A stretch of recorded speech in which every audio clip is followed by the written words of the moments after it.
महाप्रभु आशीर्वाद रे नुआ सरकार आसिला एवं नुआ सरकार नेतृत्व रे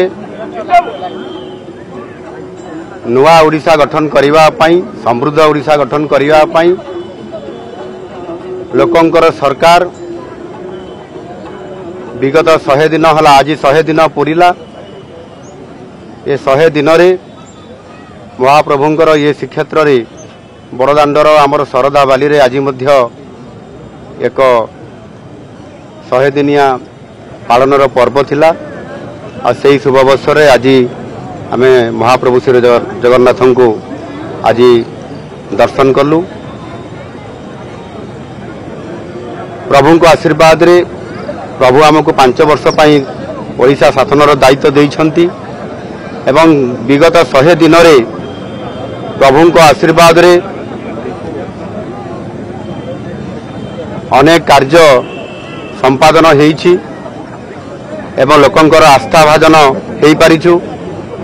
लोक माने हमको आशीर्वाद करूछंती एवं लोक माने किभଳି भाबरे न्याय पाइबे ओडिशा केमिति विकास हबो एवं आगामी 5 वर्ष रे नुआ ओडिशा गठन करिवार एवं समृद्ध ओडिशा गठन करिवार जो विकास रास्ता बाहरी ताहा आगेइबो सेति पय महाप्रभु को निकट रे प्रार्थना करिछु। महाप्रभु निश्चित भाव में हमको आशीर्वाद करिसंती एवं आगामी दिन रे ओडिशार विकास भारत वर्ष रे सर्वश्रेष्ठ हबो आ सेति पय प्रभु को निकट रे प्रार्थना जणैछु। प्रभु निश्चित भाव में हमको आशीर्वाद करिसंती एवं ओडिशा रे सुशासन हबो ओडिशा रे विकास हबो ओडिशा रे लोकन को न्याय मिलिबो ए कथा प्रभु को निकट रे मु प्रार्थना करिछि। प्रभु निश्चित भाव में आशीर्वाद देइछंती।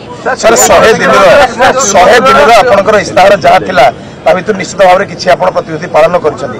आगामी 1000 दिन पय आपन आगामी दिन पय कोन वर्तमान महिला सशक्तिकरण महिला जो नियुक्ति देखु स्पष्ट भाव में निर्वाचन पूर्वर आम दलर शीर्ष नेतृत्व से घोषणा पत्र रे पॉलिटिकल मैनिफेस्टो रे बा आमर संकल्प पत्र रे आमे ताकू लिपिबद्ध कर लोकों पाखु जाइथु से स्पष्ट अच्छी ये 5 वर्षर ये मैनिफेस्टो रे समय अनुसार आवश्यकता अनुसार ओडिशार विकास क्षेत्र में समस्त योजना गुड़िक घोषणा हबो एवं घोषणा मध्य हेई चली एणु व्यस्त होबार नहीं।